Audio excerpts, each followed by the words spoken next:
Hello students, welcome back to study with YouTube channel.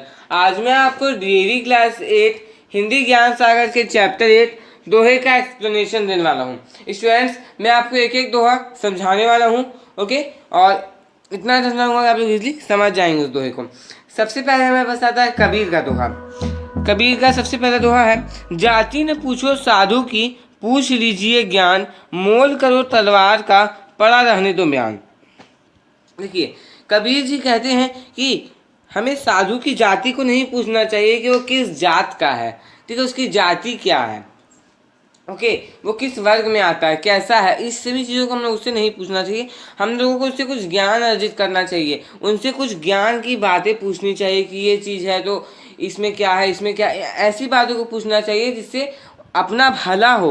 ये नहीं पूछना चाहिए कि उनको शर्मिंदगी महसूस करनी पड़े कि वो मुझसे अपनी मेरा जात पूछ रहा है, ठीक है। इसलिए बोला गया कबीर के द्वारा कि जाति ना पूछो साधु की, पूछ लीजिए ज्ञान, उनसे कुछ ज्ञान अर्जित करना, हमें उनसे कुछ हम लोगों के ज्ञान की बातें जाननी है। आगे है, मोल करो तलवार का, पड़ा रहन दो म्यान। तो हमें तलवार का मोल करना चाहिए, म्यान को वैसे ही रहने देना चाहिए। देखिए कि इसलिए यहाँ इस चीज़ को बोला जा रहा है, यदि हम लोग कहीं युद्ध लड़ते हैं या फिर कोई भी सैनिक कहीं युद्ध लड़ता है तो युद्ध कैसे लड़ता है, तलवार से लड़ता है। ऐसा तो नहीं है उसका म्यान में हीरे मोती जड़े हुए हैं तो वो म्यान से लड़ लेगा और अपने विरोधी को हरा के अपने युद्ध जीत लेगा, ऐसा तो बात है नहीं। उसे जो भी लड़ना है, जैसे भी लड़ना है, उसका तलवार ही उसका सहायक है, उसे अपनी तलवार से ही लड़ना पड़ेगा। वो अपने तलवार से लड़ेगा, ठीक है, फिर अपने विरोधी को मारेगा, उसको मार गिराएगा। तो वहाँ पर वो म्यान को तो उपयोग नहीं कर पा रहा है ना। म्यान उसका कितना भी सुंदर रहे, चाहे उसमें हीरा रहे, मोती रहे, चाहे वो बहुत किफ़ायती रहे, उससे मतलब नहीं है। मतलब है कि उसे तलवार का मतलब है, मतलब कि तलवार उसका कितना अच्छा है, ठीक है, धार है तलवार, हमें तलवार का मोल करना चाहिए। म्यान भले कितना ही सुंदर हो, उसी प्रकार से हमें छोड़ देना चाहिए। म्यान का हमारे पास युद्ध में किसी प्रकार का कोई काम नहीं है। म्यान सिर्फ दिखावे के लिए है कि हाँ मेरे पास ये तलवार है तो उसका देखिए कितना अच्छा म्यान है, ठीक है। अब म्यान होता क्या है, तो म्यान होता है तलवार रखने की खाफ, ठीक है, तलवार रखने का खोल जिसमें तलवार को रखा जाता है। तो आप समझ सकते हैं कि साधु की हम लोगों को जाति नहीं पूछनी चाहिए, उससे ज्ञान अर्जित करना चाहिए। इसलिए नीचे वो मोल करो तलवार का, पड़ा रहन दो म्यान बोला गया है। कबीर का दूसरा दोहा है, तिनका कबहू न नींद ये, जो पायंतर होए, कबहू उड़ी आखिन पड़े, तो पीर घनेरी होए। अब कबीर जी कहते हैं कि हमें तिनका की कभी निंदा नहीं करना चाहिए। तिनका होता तो बहुत छोटा है, तो फिर भी हमें उसका निंदा नहीं करना चाहिए। इसलिए बोला जाता है, तिनका कबहू न नींद ये, जो पायंतर होए। हमें तिनका का निंदा कभी नहीं करना चाहिए, जो हमारे पैरों के नीचे होते हैं। होते तो बहुत छोटे हैं, ओके, ठीक है, बहुत छोटे होते हैं, वो हमारे पैरों के नीचे होते हैं, लेकिन हमें कभी उनकी निंदा नहीं करनी चाहिए। ये छोटा सा तिनका हमारा क्या कर लेगा, हम इससे बड़े हैं, एक छोटा सा तिनका हमारा कुछ भी नहीं कर सकता है, ऐसा हमें कभी नहीं बोलना चाहिए। कबू उड़ी आखिन पड़े, तो पीर घनेरी होए। कभी उड़कर हमें आँख में भी वो तिनका पड़ जाता है तो पीर का मतलब हुआ हमें पीड़ा बहुत ज़्यादा होती है, ठीक है। वो बहुत ही छोटा है, माना बहुत वो छोटा है, लेकिन उसका काम बहुत बड़ा है। वो उड़ के कभी आँख में पड़ जाएगा तो इतनी पीड़ा होगी कि आँख से कभी कभी तो आंसू आ जाते हैं, ठीक है। तो इसलिए बोला जा रहा है कबीर के द्वारा कि तिनका की कभी भी हम लोगों को निंदा नहीं करना चाहिए। तिनका का निंदा हम लोगों को कभी भी नहीं करना चाहिए, क्योंकि वो भले पैर के नीचे होते हैं, उनका काम बहुत बड़ा होता है। कभी वो उनके आँख में पड़ जाएंगे तो बहुत ज़्यादा पीड़ा होगी। इसी प्रकार कबीर ये कहना चाहते हैं कि हमें छोटे समाज के, मतलब छोटे लोग जो होते हैं, छोटी जात के जो लोग होते हैं, उनकी भी निंदा नहीं करनी चाहिए। क्योंकि यदि वो कमज़ोर है, माना कि वो कमज़ोर है, वो बहुत कमज़ोर है, कुछ नहीं कर सकते, लेकिन यदि वो अपने रूप में आ जाए, अपना वो समय में आ जाए, अपना रूप तो दिखा दे, तो हमारा बहुत कुछ वे बिगाड़ सकते हैं। इसलिए हमें छोटे व्यक्तियों की भी निंदा नहीं करनी चाहिए। तो यहाँ पर आप देख पा रहे हैं कि छोटे व्यक्तियों की तुलना यहाँ पर तिनका से की गई है। यदि तिनका कभी आँख में पड़ जाता है तो बहुत अतिरिक्त पीड़ा हो सकती है। उसी प्रकार से छोटे लोगों की हम निंदा करते हैं और कभी वो अपने रूप में आ जाएंगे आने वाले समय में, तो हमें वो बहुत ज़्यादा पीड़ा दे सकते हैं। तीसरा दोहा है, कुटिल वचन सबते बुरा, जारी करे सब छार, साधु वचन जल रूप है, बरसे अमृतधार। देखिए, जो कुटिल वचन होता है, जो कठोर वचन होता है, वो सबसे बुरा होता है। सबसे खराब वचन यदि बोला जाए तो वो कठोर वचन होता है, कुटिल वचन होता है, क्योंकि यदि कोई व्यक्ति आप बोल सकते कोई मनुष्य यदि कठोर वचन बोलता है तो वो समाज में एक उच्चतम स्थान को प्राप्त नहीं कर पाता है। वह उस व्यवहार को मतलब वो जिससे भी कठोर वचन से बात करता है उससे उसकी दुश्मनी बढ़ती जाती है, उससे लोग सामने नहीं आना चाहते हैं क्योंकि वो कठोर वचन ही बोलेगा। लोग जानते हैं कि उसका वचन, उसका बोली बहुत ही कड़वा है, वो जो मन सो बोलेगा, तो लोग उसके सामने नहीं जाएंगे बल्कि लोग उससे दूर भागेंगे कि नहीं मैं इसके सामने नहीं जाऊंगा, अभी ये खरी खोटी बोलने लगेगा, तो लोग उससे सामने नहीं जाएंगे। हो सकता है कि लोगों से उसकी दुश्मनी भी बढ़ती जाए, लोग उसे पसंद नहीं करने लगे, इतना वो कठोर बोलने लगे। और जिससे वो इसकी मित्रता होती है, यदि उससे भी वो कठोर वचन से बात करता है तो उससे भी उसकी मित्रता खत्म हो जाएगी और उससे भी उसकी शत्रुता पैदा हो जाएगी, दुश्मनी वो पाल लेगा उससे। इसलिए मनुष्य को कभी भी कठोर वचन नहीं बोलना चाहिए। कठोर वचन बोलने से क्या होगा कि उसके जो प्रियजन, उसे जो चाहने वाले हैं वे उससे दूर होने लगेंगे, उसका समाज में जो मान सम्मान प्रतिष्ठा है उसका समूल नाश हो जाएगा, जड़ से उसका नाश हो जाएगा। समूल नाश का मतलब जड़ से उसका नाश हो जाएगा, ठीक है। उसे कोई भी लोग पसंद नहीं करेंगे। मैं आपको बार बार इस चीज़ को समझा रहा हूँ। और स्टूडेंट सबसे बड़ी बात कि एक एक दोहे को आपको याद करना है, उसका अर्थ आप लोगों को याद करना है, क्योंकि एग्जाम में एक ना एक क्वेश्चन दोहे से हमेशा आता है। ओके, तो आप लोग दोहा जरूर पढ़ लीजिएगा एग्जाम के लिए। तो मैं आपको एक एक दोहा तो एक्सप्लेन कर ही दे रहा हूँ। आगे बोला जा रहा है साधु वचन जल रूप है। देखिए हमें साधु का वचन अपनाना चाहिए, क्योंकि साधु का जो वचन होता है, साधु की जो बोली होती है वो जल रूप होती है, बहुत ही मीठी होती है, ठीक है, मधुर वचन होती है। तो हमें साधु की वचन बोलनी चाहिए, मतलब कि मधुर वचन बोलनी चाहिए, जिसे अमृत बरसे, ठीक है, अमृत गिरे, ठीक है। हम लोगों को कठोर वचन का किसी पे प्रयोग नहीं करना चाहिए। मैंने आपको बताया कठोर वचन का प्रयोग करने से क्या होगा कि हमारी दुश्मनी बढ़ती जाएगी, हमारे प्रियजन हमसे दूर होते जाएंगे। तो इसी के साथ हम लोगों ने कबीर का तीनों दोहा पढ़ लिया स्टूडेंट्स। अब हमारे पास आता है रहीम जी का दोहा। देखिए रहीम जी का दोहा, यहाँ पर आप देख पा रहे कि साधु का आपको दिखाया हुआ है। एक व्यक्ति यहाँ पर आप देख सकते हैं उसकी आंखों में तिनका पड़ गया है, फिर उसके बाद फिर एक साधु यहाँ पर है जिसमें कुटिल वचन की बात हुई है। रहीम का दोहा, कदली सीप भुजंग मुख स्वाति एक गुण तीन, जैसी संगति बैठिए तैसोई फल दीन। कदली सीप भुजंग मुख, पहले इसका अर्थ समझ। कदली का अर्थ होता है केला, कदली का अर्थ होता है केला। सीप का अर्थ होता है, जो समुद्र में सीप होता है ना, उस पर जब जल की बूंद गिरती है, ओके, स्वाति नदी की बूंद उस पर गिरती है तो वो मोती के समान बन जाती है, ठीक है। और भुजंग मुख मतलब सांप का मुख, जो सर्प होता है उसका मुख, सांप का मुंह। अब समझिए इस चीज को, कदली सीप भुजंग मुख स्वाति एक गुण तीन। कदली जल की एक बूंद जब केले पे पड़ती है तो वो कपूर का रूप धारण कर लेती है। कदली पे केले पे पड़ने पर जल की रूप स्वाति की बूंद जो है ये कपूर का रूप धारण कर लेती है। जब वो सीप पे पड़ती है, सीप वहाँ पर जब वो पड़ती है, वहाँ पर जब वो गिरती है तो वो मोती का रूप धारण कर लेती है। लेकिन वहीं पर जब वो भुजंग मुख सांप के मुंह पर जाकर के गिरती है तो वो विष का रूप धारण कर लेती है। सुनिए ध्यान से, केले पे गिरने पे कपूर, सीप पे गिरने पे मोती और भुजंग मुख में गिरने से वो विष का रूप धारण कर लेती है। तो यहाँ पर आप देख पा रहे हैं कि केले पे गिरने पे वो अलग रूप, फिर सीप पे गिरने पे वो अलग रूप, फिर जब वो सांप के मुंह में गिरता है तो अलग रूप। तो यहाँ पर वही बात हुई, स्वाति एक गुण तीन। एक ही स्वाति है, एक ही जल की बूंद है, लेकिन उसके गुण कितने हो जा रहे हैं, बार बार उसका जो अर्थ है, मतलब उसका जो रूप है वो बदलता जा रहा है, ठीक है।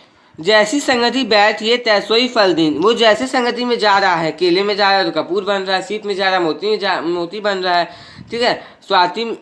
भुजंग मुख में जा रहा है तो वो विष बन जा रहा है, विष का रूप धारण कर ले रहा है। उसी प्रकार से यहाँ पर रहीम जी बोलना चाहते हैं कि जैसी संगति आप बैठिएगा, जैसे संगति का आप अनुसरण कीजिएगा, वैसे ही आपको आने वाले समय में फल मिलेगा, वैसे ही आपका भी स्वभाव, यदि आप अच्छे लोगों के साथ बैठे, सत्संगी लोगों के साथ बैठे तो आपका स्वभाव अच्छा बन जाएगा, आप आगे बढ़ेंगे जीवन में, आपको जीवन में कभी किसी प्रकार का कोई दिक्कत नहीं आएगा।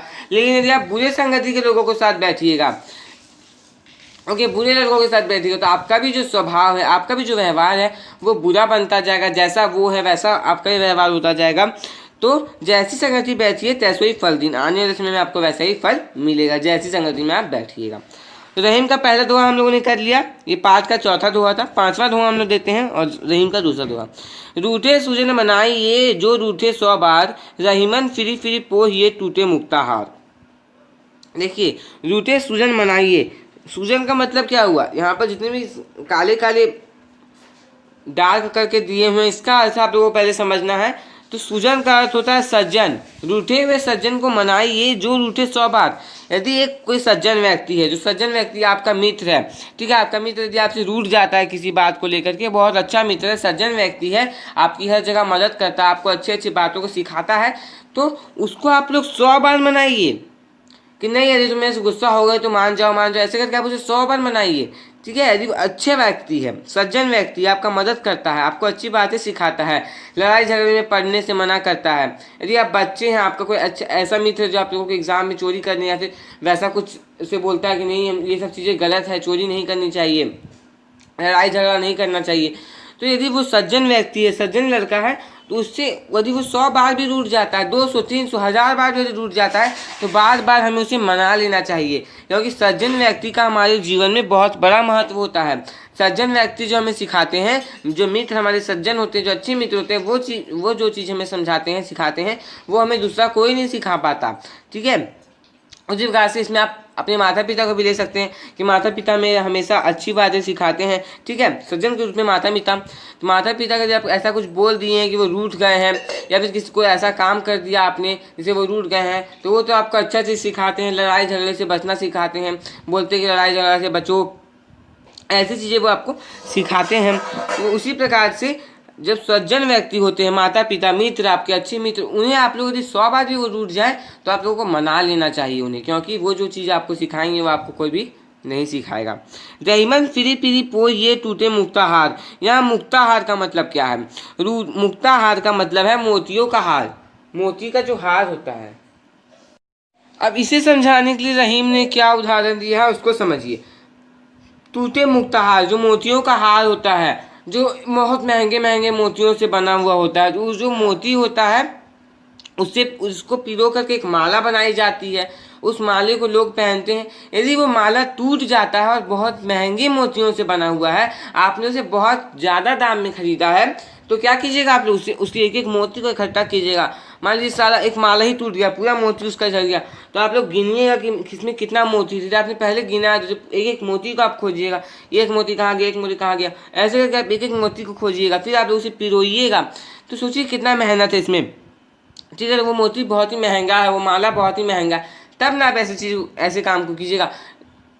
यदि वो बहुत ज़्यादा महंगा असली मोती का, तो आप ऐसे कामों को कीजिएगा, ये टूट गया तो उसे खोजो, एक एक मोती को फिर से पिरो, फिर माला बनाओ, फिर पहनो। उसी प्रकार से यहाँ बोला जा रहा है कि जिस प्रकार से आप टूटे हुए मोतियों के माला को बार बार पिरो करके, बार बार धागा में पिरो करके पहन सकते हैं, तो उसी प्रकार से आप लोगों को, सज्जन व्यक्ति को, उनके बार बार टूट जाने पर भी उसे मना लेना चाहिए। ऐसा तो नहीं कि यदि आपका एक बार माला टूट गया तो आप उसे पिरो कर पहने, फिर टूट गया फिर उसे पिरो के पहने, फिर टूट गया तो आप उसे छोड़ देंगे, ऐसा नहीं, फिर उसे बनाएंगे, फिर कहीं दूसरे जगह जाके बनवाएंगे, फिर वो ना टूटे। तो ऐसे कामों को कीजिएगा। उसी प्रकार से हमें रूठे सज्जन हमेशा मना लेने चाहिए, रूठे सज्जन हमेशा मना लेने चाहिए, क्योंकि उतना मदद हमारे जीवन में कोई नहीं करेगा। अब रहीम का दूसरा दोहा भी पूरा हुआ, पाठ का छठा दोहा देखते हैं और रहीम का तीसरा दोहा। बिगड़ी बात बने नहीं लाख करो किनकोए, रहीमन फाटे दूध को मथे न माखन होए। देखिए, जो बात बिगड़ जाती है, जो बात बहुत आगे चली जाती है, जो बात बहुत आगे चली जाती है, इसका मतलब हुआ कि वो बात को कोई ठीक ही नहीं कर सकता। आपने कुछ ऐसा बोल दिया जिससे आपके सज्जन, आपके जो मित्र है वो रूठ गए हैं।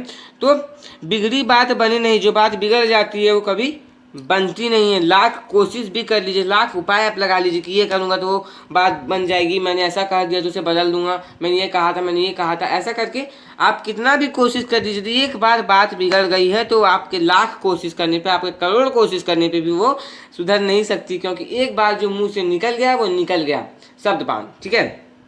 एक बार जो धनुष से बाण तीर निकल जाता है वो वापस तो कभी आ नहीं पाता। उसी प्रकार से एक बार जो बात हम लोग बोल देते हैं, यदि खराब बात हम लोगों ने बोल दिया तो वो बिगड़ी बात हो गई, खराब बात हो गई, तो उसे हम लोग कभी पलट के बोल नहीं सकते कि नहीं मैंने तो ये कहा था, मैंने तो ये कहा था, क्योंकि जिसने उस बात को सुना वो अच्छे से जानता है कि आपने क्या कहा था।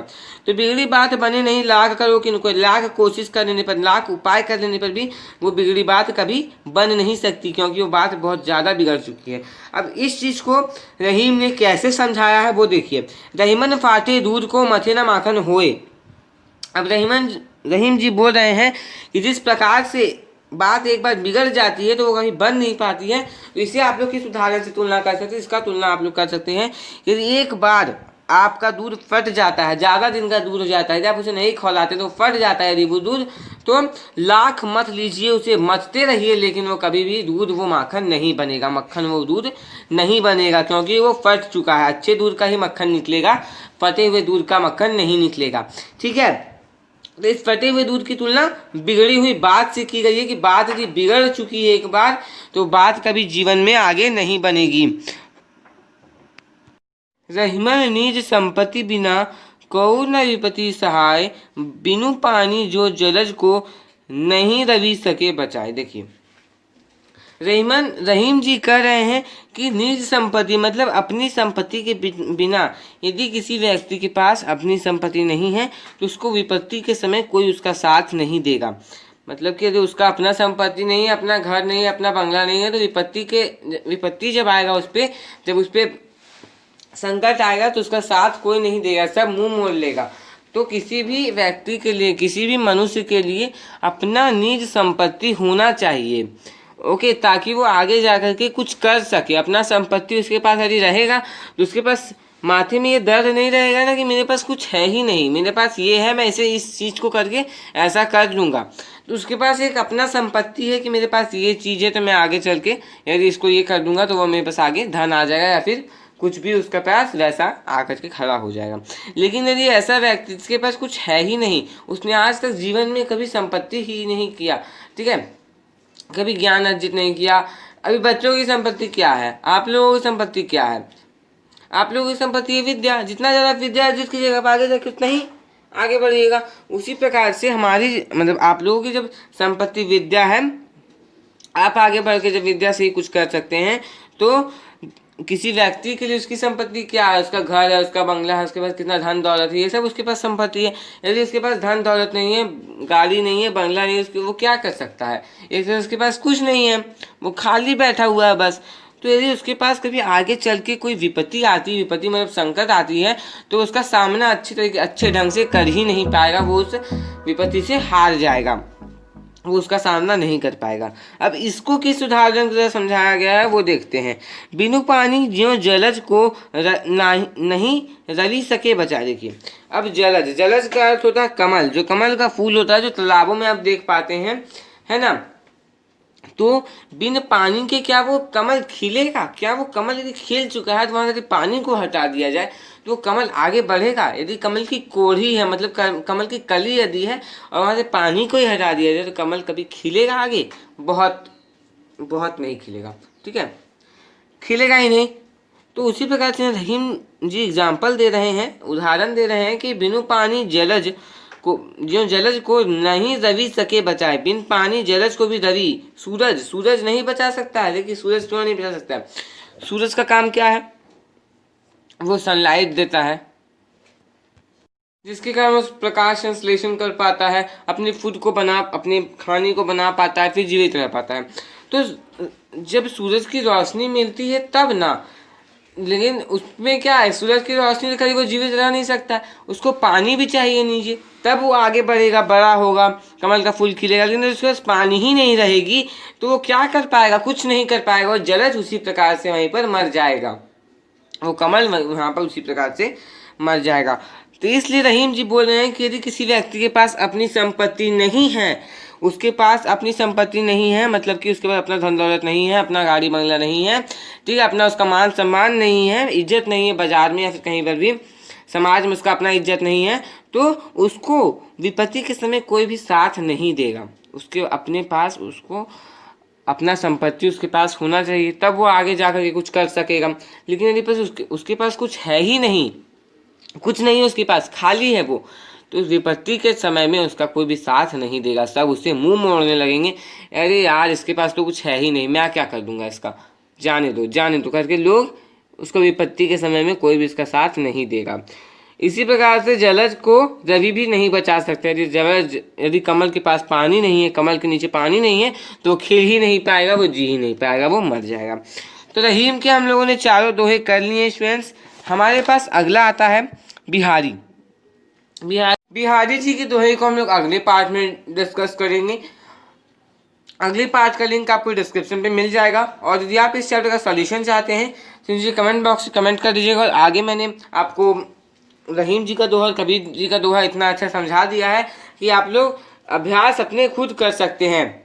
ओके, ये जब नहीं कर पाते हैं नीचे कमेंट बॉक्स में कमेंट कर दीजिए। और स्टूडेंट्स वीडियो कैसा लगा वीडियो को में कमेंट करके जरूर बताइएगा, और यदि वीडियो अच्छा लगा तो वीडियो को लाइक कर दीजिए, और यदि आप मेरे चैनल पर नए हैं तो चैनल को सब्सक्राइब करके बेल आइकन को प्रेस करके और प्रेस कर लीजिए, क्योंकि मैं आपके लिए ऐसे एजुकेशनल वीडियोस लाता रहता हूँ। और स्टूडेंट्स मैंने अदर सब्जेक्ट से बहुत सारे वीडियोस बनाए हुए हैं, यदि आपने वीडियोस नहीं देखा है तो हर एक सब्जेक्ट का सेपरेट प्लेलिस्ट बना हुआ है। प्लेलिस्ट का लिंक आपको डिस्क्रिप्शन पे मिल जाएगा, और कुछ वीडियो का भी लिंक आपको डिस्क्रिप्शन पे मिल जाएगा। ठीक है, तो किसी वीडियो के लिए चैनल के प्लेलिस्ट सेक्शन को आप लोग जरूर चेक कर लीजिएगा। स्टूडेंट्स वीडियो कैसा लगा कमेंट बॉक्स में कमेंट करना बिल्कुल नहीं भूलिएगा। वीडियो अच्छा लगा तो लाइक कर दीजिए, और इस वीडियो को फ्रेंड्स के साथ ज़्यादा से ज़्यादा शेयर कीजिए, अपने रिलेटिव्स के साथ शेयर कीजिए, ताकि वो भी इस चैप्टर को समझ सकें और अच्छे से एग्जाम में जाकर के कर सकें। देखिए आज बिहारी जी का दोहा ऐसा है जिसमें कि आप लोग अलंकार भी जानिएगा। ठीक है, अलंकार आप लोग व्याकरण में आप लोगों को पढ़ना है। तो बिहारी जी का दोहा हम लोग नेक्स्ट पार्ट में डिस्कस करेंगे। नेक्स्ट पार्ट का लिंक आपको डिस्क्रिप्शन में मिल जाएगा। Thanks for watching.